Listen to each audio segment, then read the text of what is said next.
Math mensuration है ना। क्षेत्रमिति है।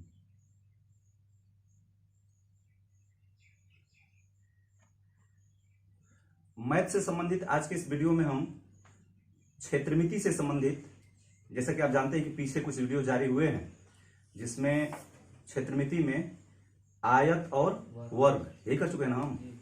आयत और वर्ग से संबंधित आकृतियों को समझाया गया, उस पर कुछ क्वेश्चंस बोले गए थे।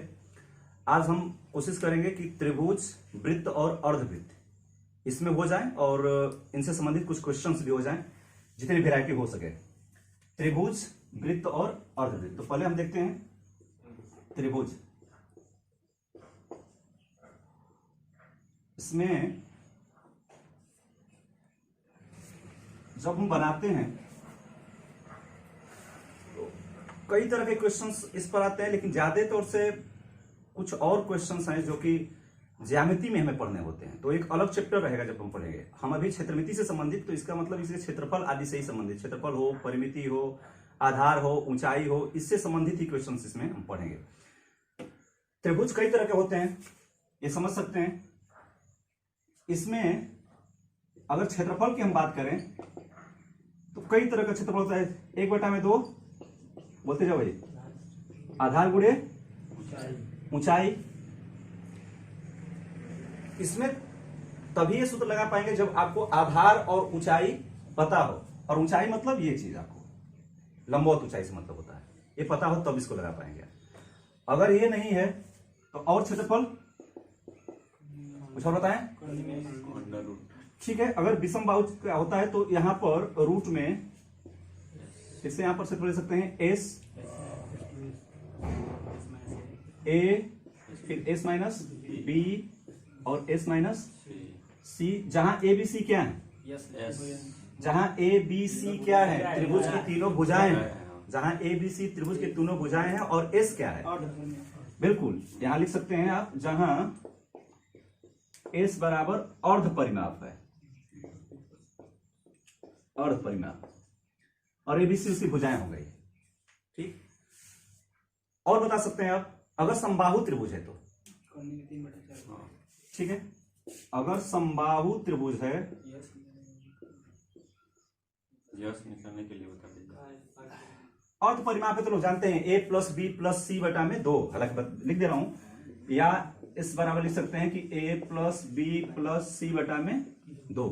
ठीक है, समबाहु त्रिभुज का जो क्षेत्रफल रहेगा वो,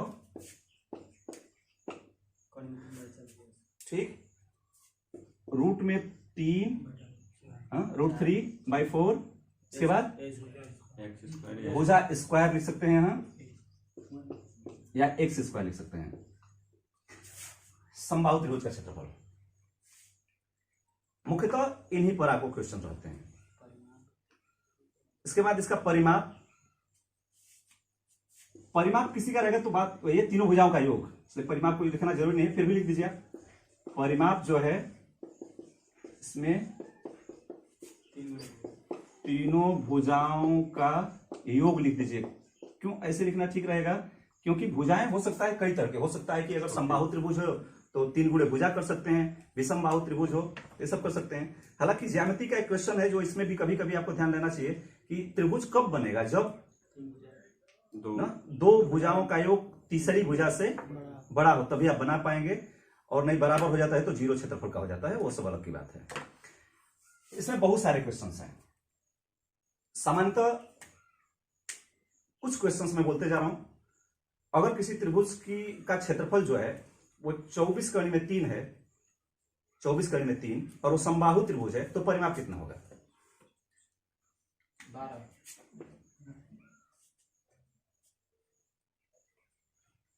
लाके जल्दी से बोलते जाएंगे। क्वेश्चंस बोला गया है, आप लोग भी मैथ जब भी लगाएं तो आप पेन और रफ के साथ बैठें, ऐसे मैथ का वीडियो ऐसे न देख लें। ठीक है, वर्ग में 3 बोला क्या गया था कि एक समबाहु त्रिभुज का क्षेत्रफल है। समबाहु त्रिभुज का क्षेत्रफल क्या है? रूट में 3 4 भुजा स्क्वायर बराबर क्या बोला गया था? 24 कड़ी में 3, ये बोला गया था। पूछा गया उसका परिमाप। अगर आपसे परिमाप पूछा गया है तो परिमाप बताने के लिए आपको भुजा चाहिए। समबाहु त्रिभुज तो यहां भुजा निकालना था, हो गया आपका। x का मान कितना आ गया है? सही है ये। s का मान 4√6 आ गया। और आपको फिर अगर परिमाप बताना है तो 6 से 4 से 3 से गुणा कर देना है। इसलिए परिमाप जब बताना है तो आपको क्या करना है? 3 से गुणा कर देना है। कितना हो गया? सही है ना? ये कुछ 3 भी लोग बोल रहे हैं इसमें। सही है? क्लियर करके बताना। सभी लोग लाएगा, एक से गलती हो जाएगी तो फिर पूरा वीडियो जो है उसमें गलत ही रह जाएगा। और देखते हैं, कोई त्रिभुज है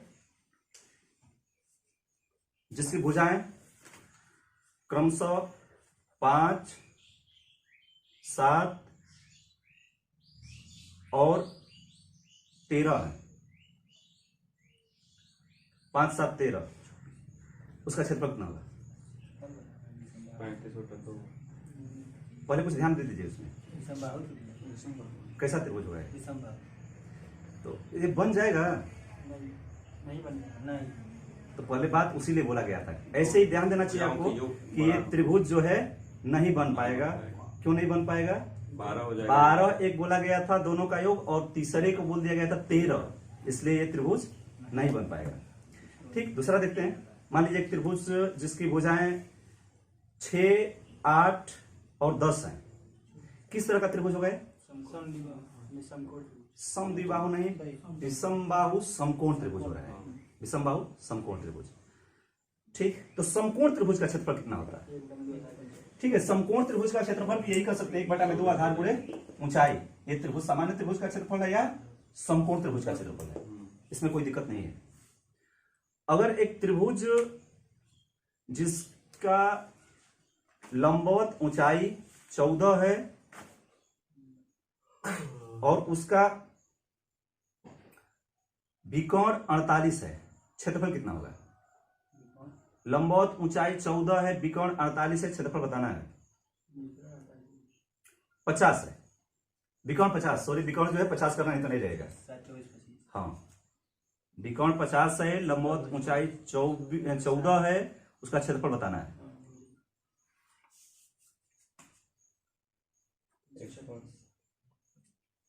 देख सकते हैं आप भी, ये लोग लगा करके तब तक आंसर बताएंगे कि एक चीज है इसमें, ये जो समकोण त्रिभुज है, ये अगर 14 है, ये 50 है, तो ये कितना होगा?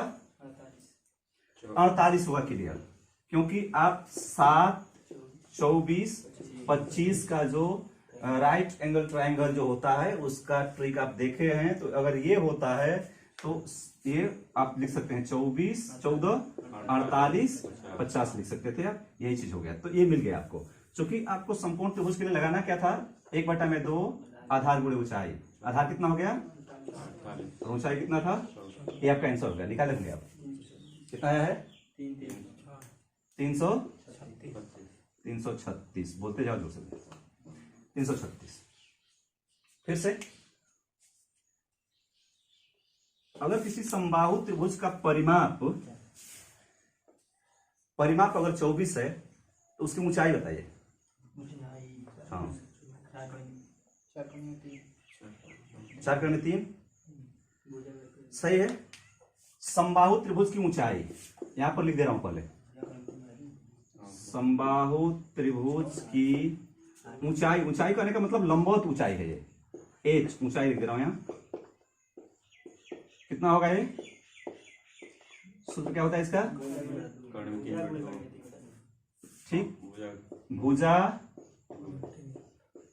√3/2। ये क्या है?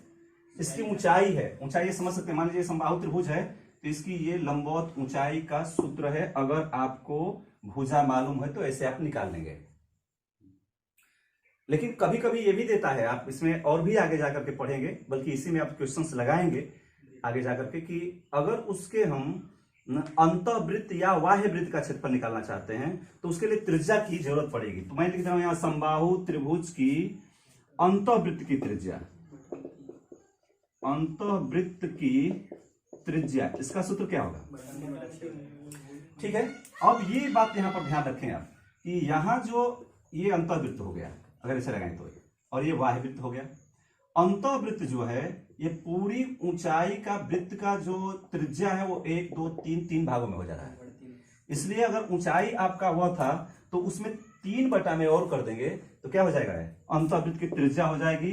इसका मतलब है कि भुजा √3/6 कर सकते हैं, क्योंकि और यहां पर 3 रखेंगे तो 6 हो जाएगा। इसी तरह से समबाहु त्रिभुज की बाह्य वृत्त की त्रिज्या अगर मैं देखूं, बाह्य वृत्त की त्रिज्या तो क्या होगा, यहां बता सकते हैं। ठीक, इसलिए कि यहां पर मान लीजिए आप, अभी मैं यहां पर हल कर लेते हैं। आप भुजा कड़ी में 3 बटा में 2 यहां पर देख रहे थे, √3/2 यहां पर आप पढ़ रहे थे अभी, जो कि ऊंचाई है।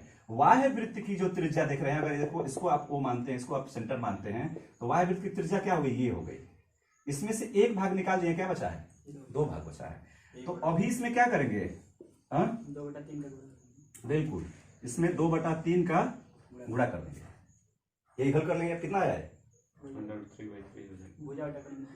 भुजा बाई ठीक है, रूट में 3 बाई रूट में 3,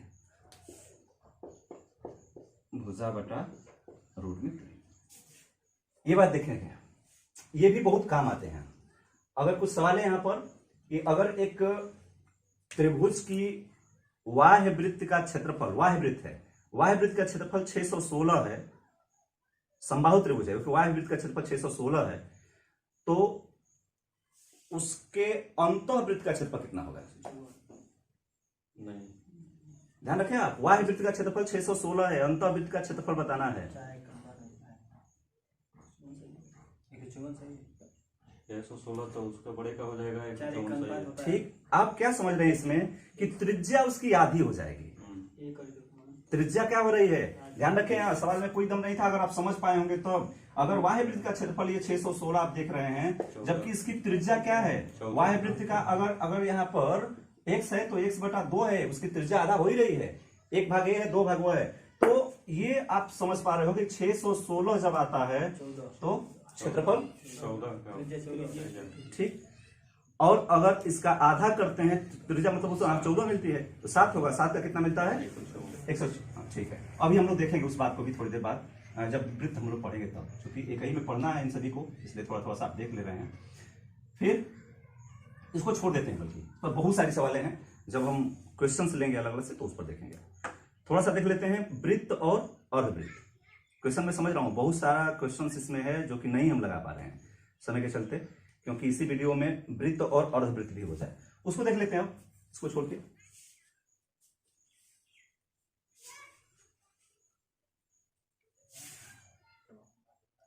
यहां देखते हैं वृत्त तथा अर्धवृत्त भी लिख दे रहा हूं।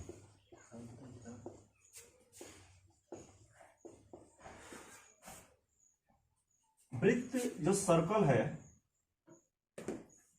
इसमें और बड़ा कर दे रहा हूं कि अब इसमें वृत्त से संबंधित भी ज्यामिति में बहुत सारे प्रश्न हैं, लेकिन अभी आपको मेंसुरेशन और उसके अंतर्गत बल्कि क्षेत्रमिति ही पढ़ रहे हैं, तो इसमें भी वैसी उसी तरह से पढ़ेंगे आप। क्षेत्रफल क्या होता है, ठीक, πr²। पाई का जो मान है वो क्या है, आखिर पाई क्या है, इसमें पाई क्या है, पाई क्या पढ़ते हैं आप, वो तो मान है 22/7 है, क्या पाई, हम कुछ बताएंगे आप। परिधि के बटा में आप व्यास का क्या करेंगे, व्यास, सही बात है, हमेशा वही होता है। एक बात ध्यान रखें आप, त्रिभुज के क्षेत्रफल में जब आप व्यास का भाग देते हैं, व्यास से उसको डिवाइड करते हैं, तो वही आएगा हमेशा किसी का। अब मान लीजिए आप अभी कह रहे थे व्यास का वो स्क्वायर होता है, ऐसे परिमाप में उसको बात करिए, क्षेत्रफल में नहीं, किसमें आप, परिमाप में वही बात। अगर मान लीजिए कि परिमाप आप पढ़ते हैं, कुछ यहां पर देख लेते हैं जो कि आप हमेशा काम आता है, इसलिए कि अगर त्रिज्या जो है और उसका क्षेत्रफल जो कि मीटर स्क्वायर होता है, मान लीजिए यहाँ पे इसको मैं त्रिज्या लिख दे रहा हूं, ये त्रिज्या है और ये क्षेत्रफल है। त्रिज्या अगर 7 मिलता है, ज्यादा जानते हैं, तो क्षेत्रफल कितना होता है 154। कुछ तो ये याद रहना चाहिए इसी तरह से अगर इसको मैं 10.5 लिखूं, ठीक, मतलब 21/2 लिख दूं या 10.5 तो कितना होगा? 308 कितना सही है? 308 308 हो रहा होगा, मिलाते जाइएगा। इसी तरह से 14 हो जाए तो 616 होता है। उसी अनुपात में बढ़ाते जाते हैं। अच्छा, क्षेत्रफल जो है वो वर्ग में बढ़ता है। अगर दोगुना हो जाएगा, त्रिज्या या परिधि दोगुनी हो गई तो क्षेत्रफल 4 गुना होगा, 3 गुनी हो गई 9 गुना होगा, 4 गुनी हो गई 16 गुना होगा। ये सब बेसिक चीजें हैं, बेसिक चीजें हैं। लेकिन यहां अभी आप जो समझ रहे थे वो बात क्या थी कि पाई क्या है, पाई आखिर क्या है? इसमें परिधि में उसके व्यास का भाग देते हैं। तो ये है वृत्त की परिधि में। तो वृत्त की, जैसे कि अभी यहां पर देख लेते हैं, अगर 7 होता है, परिधि कितनी रहेगी? वो 346.5 होगा जो 308 वाला है। 346.5, ध्यान रखना इसको, 346.5 होगा, सही बात है। अच्छा, इसमें ये हो रहा है, अगर यहां पर मैं परिधि लिख दूं, इसको छोड़ करके यहां पर बीच में मैं परिधि लिख देता सबका, तो परिधि कहते हैं परिमाप। तो इसका कितना है? यहां पर देखें, इसका कितना है? 44। इसका कितना है? 66 हो जाएगा उसी अनुपात में एकदम। इसका कितना हो गया? 88। उसी अनुपात में, मतलब ये भी बढ़ता जाता है, आप देख रहे हैं उसी तरह से। तो कहीं आप भागा दे करके देखिए आप, ठीक है, कितना बचेगा? व्यास का भागा देंगे किसी में आप, मान लीजिए 44 है, इसका व्यास कितना होगा? 14। कितना आया है? 22 होगा ना? 3.14, ठीक, 14। ये आएगा ही आएगा किसी का, आप देखेंगे किसी का। इसमें व्यास नहीं है, व्यास को डी से हम कहते हैं। इसमें अगर डी कहें तो ये 14 हो गया, ये कितना हो गया? 21 हो गया, ये कितना हो गया? 28 हो गया। तो इसमें किसी को 28 में 28 का भाग है। इसमें एक चीज है जो हमें जानना चाहिए। इसके बाद क्षेत्रफल हो गया इसका, और जो परिमाप होता है या परिधि होता है वो ठीक ही है। ये कितना है? 2πr। इसमें अगर इसी में हम अर्ध परिमाप में जाएं, अर्ध परिमाप इसी का या अर्धवृत्त का, क्योंकि दो ही चीज इसमें महत्वपूर्ण है, बाकी आप छोड़िए। आप जब आप क्वेश्चन लगाएंगे उसमें जो कुछ भी आता जाएगा हम लगाएंगे। अगर मैं अर्धवृत्त, ये तो वृत्त से संबंधित था, और अर्धवृत्त की यहीं पर बात कर दूं मैं, तो इसका जो क्षेत्रफल होता है, क्योंकि अर्धवृत्त जब आप बनाएंगे तो निश्चित रूप से इसको आधा कर देंगे आप, समझ लीजिए आप, होता तो क्षेत्रफल तो आधा ही हो गया। तो क्या कर देंगे यहां पर आप, ठीक, πr²/2 कर दें आप, या तो फिर 1/2 से गुणा कर लें आप, कोई दिक्कत नहीं है। अगर इसका परिमाप आप कहें तो क्या होता है? πr+। ध्यान देखिए यहां पर, ये चीज बहुत इंपॉर्टेंट है यहां पर। अर्धवृत्त का परिमाप क्यों πr+2r हो जाता है? क्योंकि अगर इसी वृत्त को आप ऐसे बनाएं यहां पर, तो आपको क्या बताना है? पहले πr, ये 2πr था पहले, परिमाप क्या है? 2πr, इसका 2πr है। अगर आधा का आप लेते हैं तो 2 का भागा देंगे, 2 का भागा देंगे तो कटेगा, तो वही हो जाएगा। तो πr ये हो गया, लेकिन बच क्या गया? ये जो है ये बच गया। ये क्या है? व्यास है। डी लिख सकते हैं या 2r लिख सकते हैं। इसको यहां पर या कॉमन लेके भी लिख सकते हैं आप, r कॉमन ले लें, π+2 कर सकते हैं, या r आप कॉमन ले, यहां पर π+2 कर सकते हैं, या इसी बात को और भी लिख सकते हैं, πr+d लिख सकते हैं, πr+d लिख सकते हैं। बातें कही उसमें। अब आते हैं कुछ इसके और सूत्रों पर, या और जो जरूरी चीजें हैं। आप जब मेंसुरेशन में, क्षेत्रमिति में जब आयत और वर्ग पढ़ रहे थे तो उस समय कुछ और बातें थी, जैसे रास्ते का क्षेत्रफल आप पढ़ रहे थे, हालांकि उसमें भी बहुत सारी चीजें अभी बची हुई हैं। आप रास्ते का क्षेत्रफल जैसे पढ़ रहे थे, तो रास्ते का क्षेत्रफल पढ़ रहे थे तो एक बात थी कि बड़ी वाली आकृति के क्षेत्रफल में से छोटी वाली आकृति का क्षेत्रफल घटा दे रहे थे, तो सामान्यतः वो हो जा रहा था। इसी तरह से इसमें जो बेहतरीन क्वेश्चन है, बहुत ज्यादा आने वाला क्वेश्चन है, वो भी यही है, इसी पर आधारित, इसलिए इसको बताते जा रहा हूं। मान लीजिए कि इसका अगर सूत्र लिखना चाहूं, वृत्ताकार रास्ते का क्षेत्रफल, वृत्ताकार रास्ते का क्षेत्रफल क्या होता है? पाई बड़े पाई क्वेश्चन में capital R square minus small R. ठीक है, आप कैपिटल आर का स्क्वायर माइनस स्मॉल आर का स्क्वायर कर लीजिए। इसी बात को आप ये भी कर सकते हैं कि पाई एक बार दोनों का योग कर सकते हैं ना ये, और एक बार दोनों का अंतर, मतलब आर प्लस आर और दूसरे में R minus R. R minus R, ये लिख सकते हैं क्योंकि A square minus B square का सूत्र बस लग गया वहां पर। ये एक ही बार होना चाहिए। अब क्यों ऐसा हुआ इस बात को हम समझ लेते हैं, थोड़ा इधर यहां पर समझ लेते हैं। जब ये वृत्ताकार रास्ता हो गया, इसके बाहर बाहर मान लीजिए वृत्ताकार रास्ता है और इसका क्षेत्रफल चाहिए आपको, ये हो गया आर और बड़ा वाला हो गया कैपिटल आर। हम फिर से वही बात करें कि बड़े वाले क्षेत्रफल में से छोटे वाले का क्षेत्रफल घटा देंगे, तो बड़े वाले वृत्त का जो क्षेत्रफल होगा वो क्या होगा, पाई आर स्क्वायर। छोटे वाले वृत्त का जो क्षेत्रफल होगा वो पाई आर स्क्वायर होगा इसका। ठीक, इसमें से हमने कॉमन ले लिया, पाई कॉमन ले लिया, क्या बच गया, R square minus R square. यही बात है। कुछ क्वेश्चन सब देखते हैं इन सभी पर। तैयार हो? हाँ, जितना देर खींचना चाहो इसको। खींचने का मतलब है कि जो जरूरी कुछ क्वेश्चंस हैं वो लग जाए कम से कम, भले थोड़ा सा टाइम पहले लग जाए। आओ इसी में, इसको ऐसे ही छोड़ दूं? नहीं उसको ठीक है, इसको मिटा दे रहा हूं इसलिए कि लगाना तो पड़ेगा ना कुछ इस पर भी।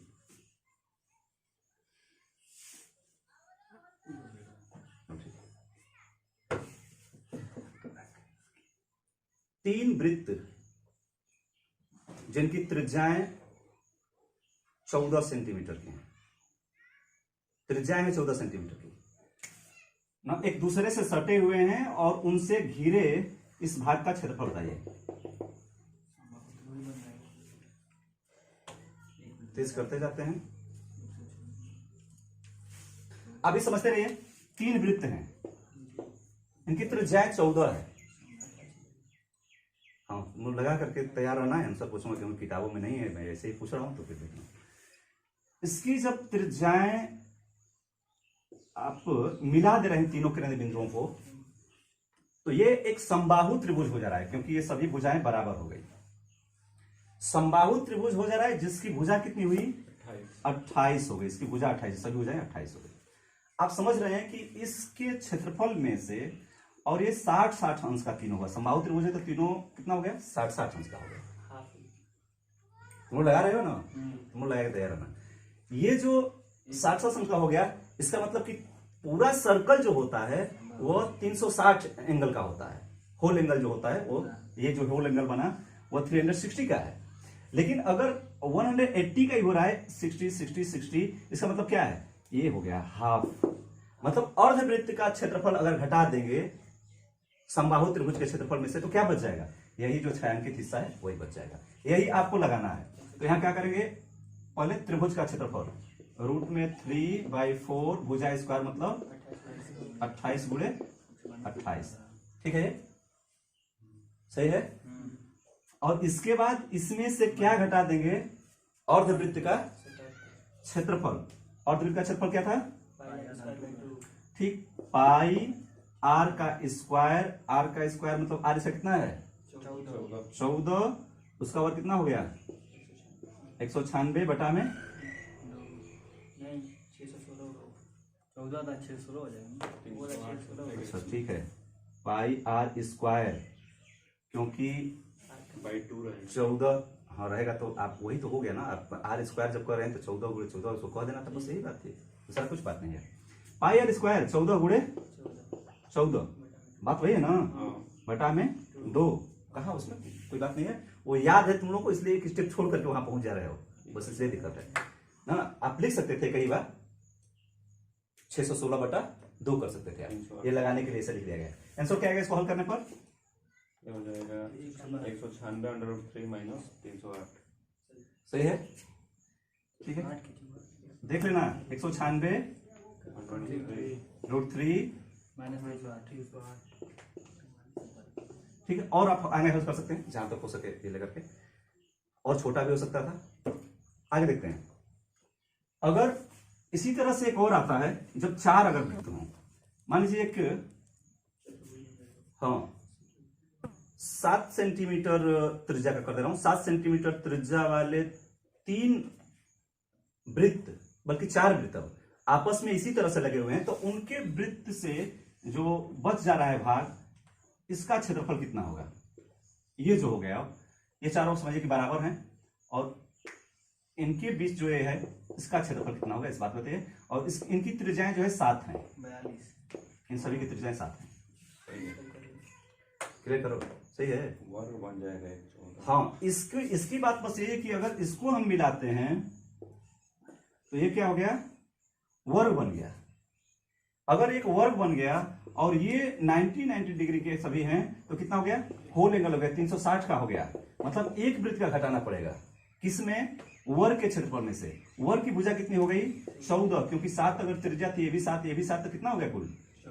इसका मतलब कि वर्ग का क्षेत्रफल, भुजा का स्क्वायर, 14 के वर्ग में से क्या करना है आपको, एक वृत्त का क्षेत्रफल मतलब कितना, 7 होगा। इसकी त्रिज्या कितनी है, 7, 7 का कितना होता है, 154 होता है। इसको घटा देना है आपको बस, मतलब 196 में से 154 घटा देना, कितना हो गया, 42।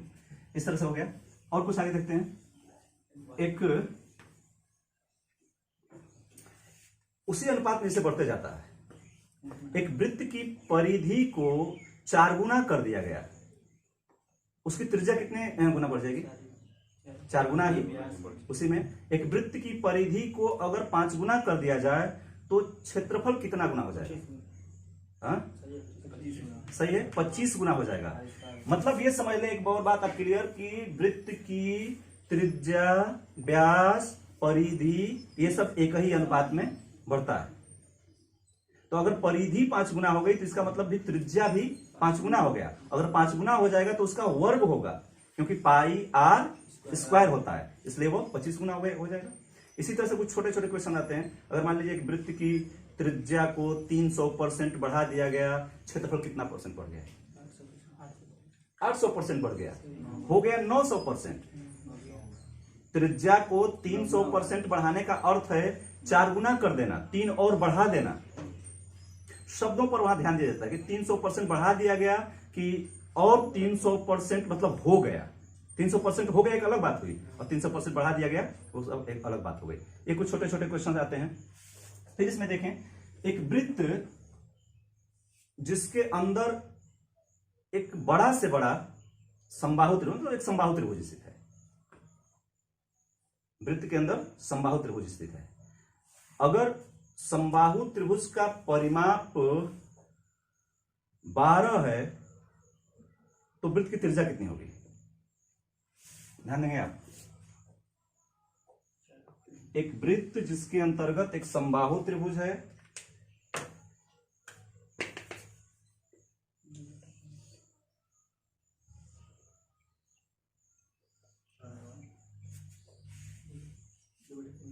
हाँ, 2 बटा क्रम 3,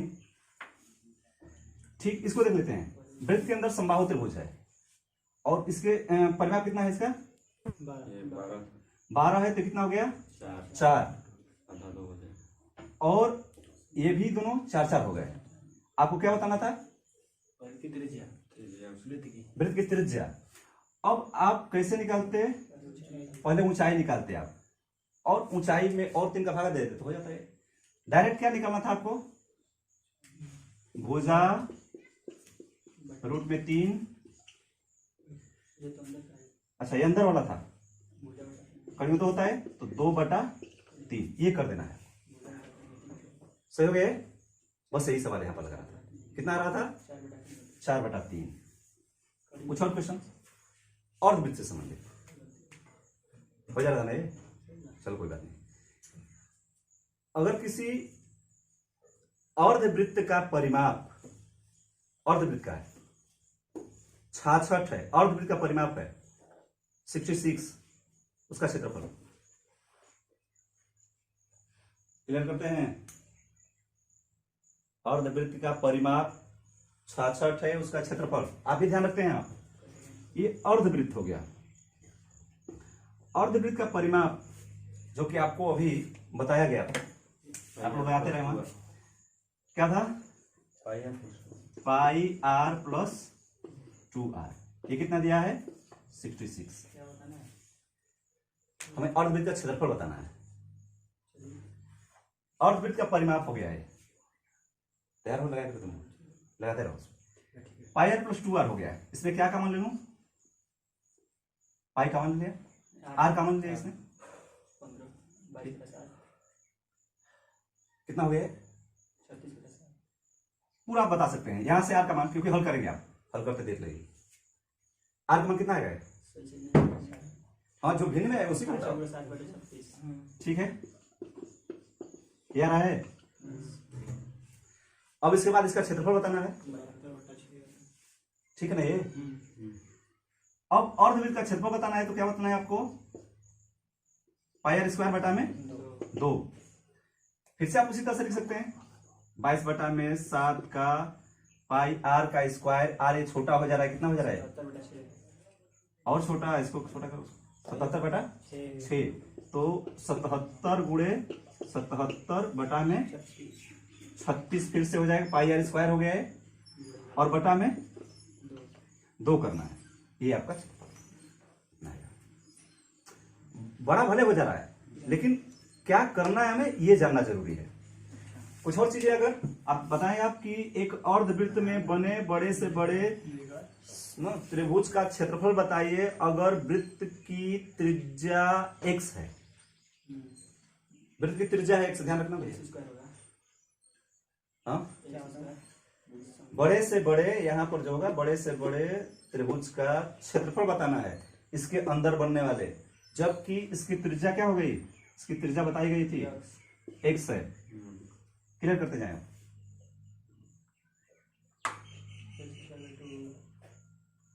जल्दी करते हैं। देखें क्या बनेगा ये, इससे बड़ा नहीं बनेगा ये, ठीक है, इससे बड़ा नहीं बनेगा। अब ये कितना है आपको नहीं पता है, लेकिन ये कितना है आपको पता है। क्यों? क्योंकि ये भी x ही है, ये भी त्रिज्या ही है। जब ये भी त्रिज्या है तो एक ऐसा त्रिभुज है जिसका आधार भी पता है और ऊंचाई भी पता है। तो त्रिभुज का क्षेत्रफल होता है 1/2 आधार गुणे ऊंचाई। जो आधार कितना हो गया? 2x हो गया। अगर ये x है तो ये पूरा त्रिभुज यहाँ पर है, ये भी x है। 1/2 आधार गुणे ऊंचाई क्या है? x। कितना हो गया? x स्क्वायर आपका आंसर हुआ यहाँ पर। ये भी बात समझ में है कि अर्धवृत्त में बना कोण क्या होता है? समकोण होता है। ये क्या होगा? 90 अंश का कोण है, 90 अंश का कोण। ठीक, और बात ध्यान देते हैं और चीज की, कुछ और सवाल है इस पर, नहीं तो बहुत ज्यादा लंबा हो जाएगा। रास्ते का क्षेत्रफल कुछ देख लेते हैं इसमें। अगर एक वृत्ताकार बगीचा है, उसका व्यास 14 है। वृत्ताकार बगीचा जिसका व्यास 14 है, इसके बाहर 3.5 मीटर चौड़ा रास्ता बना है। तो रास्ते का क्षेत्रफल, एक वृत्ताकार बगीचा, इसकी त्रिज्या 7 है, क्योंकि आर बताया गया था, व्यास कितना बताया गया था?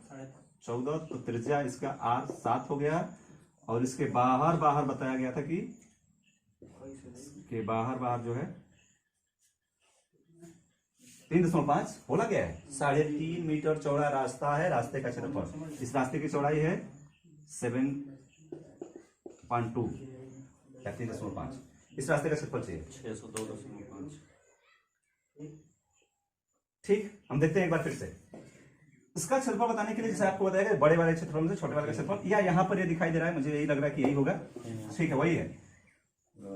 जब आप कैपिटल आर यहां पर करेंगे तो ये 7 इसमें भी जुड़ गया, पूरा कितना हो गया है? अगर इसको भी जोड़ दिया गया तो ये 10.5 है, 21/2 हो जाएगा कैपिटल आर। आपको क्या करना है? पाई एक बार दोनों का योग, अगर जोड़ देंगे एक बार दोनों का योग, मतलब आप यहां समझ रहे थे इसमें कि पाई रूट में पहले क्वेश्चन में r + r, दूसरे क्वेश्चन में r - r। तो एक बार दोनों का योग हो जाएगा। कितना जोड़ देंगे तो हो जाएगा? 7 और 10.5 जोड़ देंगे कितना हो गया? ठीक, 17.5। या इसको कर सकते हैं 35/2 और गुणे ये 3.5, ये 7 इनको क्या कर सकते हैं आप? 7/2। ठीक, इसके दोनों का अंतर क्या है? 3.5 है, मतलब 7/2। ये आपका आंसर हो गया। 22/7 इसको रख लगा देंगे, कितना आएगा? 5 क्लियर करो। सही है 192.5 192.5 है, ये आपका आंसर। अब कुछ और चीजें इसमें बच जा रही हैं, उसको भी पूरा कर दिया जाए। जैसे त्रिज्या खंड का क्षेत्रफल और चाप की लंबाई। त्रिज्या खंड वृत्त जिसकी दो त्रिज्याओं के बीच कोई खंड मान हो गया, ए बी एक्स लिख दे रहा हूं। अगर इसका क्षेत्रफल बताना है कैसे करेंगे आप? इसका सूत्र होता है क्या? त्रिज्या खंड के क्षेत्रफल का सूत्र 1/2 खंड का क्षेत्रफल क्या होगा? ठीक, पाई आर स्क्वायर थीटा बटा 360 है। क्यों ये? मान लीजिए थीटा है, तो जब आप पाई आर स्क्वायर कहते थे तो पूरे वृत्त का क्षेत्रफल हो जाता था पाई आर स्क्वायर कहने पर, और ये थीटा है और पूरा 360 में से थीटा ही निकालना है आपको, तो क्लियर सी बात हो गई। पाई आर स्क्वायर थीटा बटा में 360। जबकि त्रिज्या खंड के चाप की लंबाई, यहां पर चाप की लंबाई लिख रहा हूं, चाप की लंबाई इसका सूत्र होता है ठीक 2 पाई आर थीटा बटा 360। ये भी वही बात हो गई। 2 पाई आर क्या होता है? 2 पाई आर है पूरी परिधि, और पूरी परिधि आपको नहीं चाहिए, कितना चाहिए? बस थीटा जितना, जो परिधि केंद्र पर जितना कोण बना रही है, मतलब थीटा अंश अगर कोण बना रही है तो उसी की लंबाई बस चाहिए, उसी चाप की लंबाई चाहिए। इसीलिए 2 पाई आर थीटा बटा में 360 ये भी हो गया। क्वेश्चन ना बोले जाए इस पर। एक और त्रिज्या खंड का क्षेत्रफल बता दीजिए। ठीक है, 1/2 चाप का। एक और होता है जैसे कि त्रिज्या खंड के क्षेत्रफल की जो है वो होता है चाप गुणे त्रिज्या। चाप दिया हो तो जीविए चाप अगर आपको पता है तो चाप गुणे त्रिज्या, बाई 2 नहीं ना, 2 सही है, होता है। ठीक है, यहां पर और लिख सकते हैं या चाप गुणे त्रिज्या बटा 2, ये भी क्षेत्रफल ही है, इसको भी ध्यान रख सकते हैं आप, ये भी क्षेत्रफल है, ये काम आता है कई जगह बहुत जल्दी लगाने के लिए। बंद करते हैं, इस पर क्वेश्चंस नहीं बोलते हैं क्योंकि लंबी हो जाएगी वीडियो। हम जब उसके प्रश्नों को लगाएंगे उसमें करेंगे हम। आप जानते हैं कि इसके प्रश्नों को अभी एक और वीडियो जो समबाहु जैसे कि खष्टभुज होता है उससे, या समचतुर्भुज समानांतर चतुर्भुज, इन सभी का डालने के बाद तब हम सभी पर कुछ क्वेश्चंस लेकर के आएंगे, तो 3-4 वीडियो में होंगे, तो ये पूरा होगा। बंद करते हैं।